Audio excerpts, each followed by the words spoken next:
రంగారెడ్డి పాత రంగారెడ్డి జిల్లాలో మైనార్టీ గురుకుల పాఠశాలలో పెద్ద ఎత్తున అమ్మాయిలు ఇక్కడ స్పోర్ట్స్ కండక్ట్ చేస్తున్నందుకు చాలా చాలా సంతోషం. అదే మాదిరిగా మా జిల్లా మేడ్చల్ జిల్లా వాళ్ళు అక్కడ రంగారెడ్డి జిల్లా అందరు కలిసి పెద్ద ఎత్తున మా టీచర్లు కానీ మా ఆర్డీఓ కానీ మా స్టూడెంట్స్ కానీ ఇక్కడ పెద్ద ఎత్తున ఇప్పుడే మా పెద్దలు గౌరవనీయులు మా చీఫ్ విప్ మహేందర్ రెడ్డి అన్న గారు కూడా వచ్చి ఇనాగరాలు చేసిపోయింది.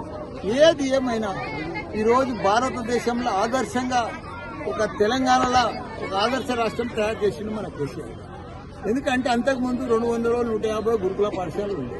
మన కేసీఆర్ వచ్చినాక ప్రతి పేద బిడ్డ, ముస్లిం బిడ్డ, క్రైస్తవుల బిడ్డ, ఎస్సీ బిడ్డ, రైతు బిడ్డ, ప్రతి ఒక్కరు కూడా పాపం పేద ప్రజలు ఉంటారు, వాళ్ళకి చదువు చెప్పనీకి చాలా కష్టమవుతుందని చెప్పి పెద్ద ఎత్తున ఒక 1000 గురుకుల పాఠశాలలు ఓపెన్ చేసి 6 లక్షల మందికి పెద్ద ఎత్తున తెలంగాణ రాష్ట్రం అంతా కూడా దేశంలో ఎక్కడ లేని విధంగా ఇక్కడ గురుకుల పాఠశాలలు ఓపెన్ చేస్తే ఈ రోజు మైనార్టీ ముస్లిం పిల్లలు, క్రైస్తవ పిల్లలు ఇంగ్లీష్ మీడియం తోటి డాక్టర్లు అవుతున్నారు, సైంటిస్టులు అవుతున్నారు, ఇంజనీర్లు అవుతున్నారు. ఈ సీఎంలు ఉంటారు, ఎవరి పదవి ఉంటే వాళ్ళు ఉంటారు, వస్తారు, పోతారు. కానీ తలపెట్టిండు మన కేసీఆర్. పేద పిల్లల కోసం ఆలోచన చేసిండు కేసీఆర్.